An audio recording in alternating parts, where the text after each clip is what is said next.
Environ la moitié des cas de couples qui souhaitent une grossesse mais n'y parviennent pas sont dus aux facteurs masculins. Parmi toutes les causes possibles, l'une de celles décrites est la présence des bactéries dans le sperme.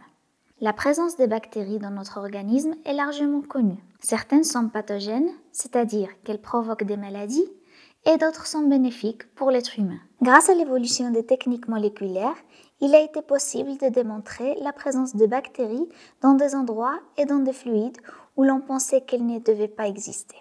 Par conséquent, le tractus urogénital masculin est colonisé par un certain nombre de micro-organismes.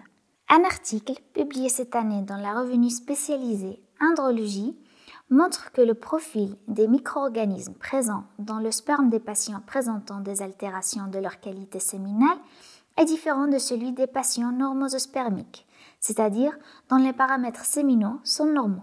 D'autre part, peut-on être sûr qu'une infection séminale affectera la qualité du sperme? La réponse à cette question est sujette à controverse. Si certains autres ne trouvent pas ce lien dans leurs travaux, d'autres autres établissent une relation entre la présence d'une infection séminale et des altérations de la concentration, de la motilité progressive et de la fragmentation de l'ADN des spermatozoïdes, entre autres. C'est pourquoi, dans certaines circonstances, il peut être conseillé de réaliser une culture séminale ou une spermoculture pour exclure une éventuelle infection. En général, il n'est pas conseillé d'effectuer une culture séminale de routine avant un traitement de procréation assistée ou une congélation de sperme.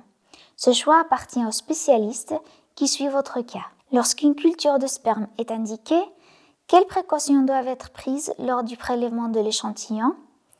L'abstinence sexuelle doit être maintenue pendant 3 à 5 jours. Une hygiène génitale stricte doit être réalisée avant de collecter l'échantillon pour éviter toute contamination.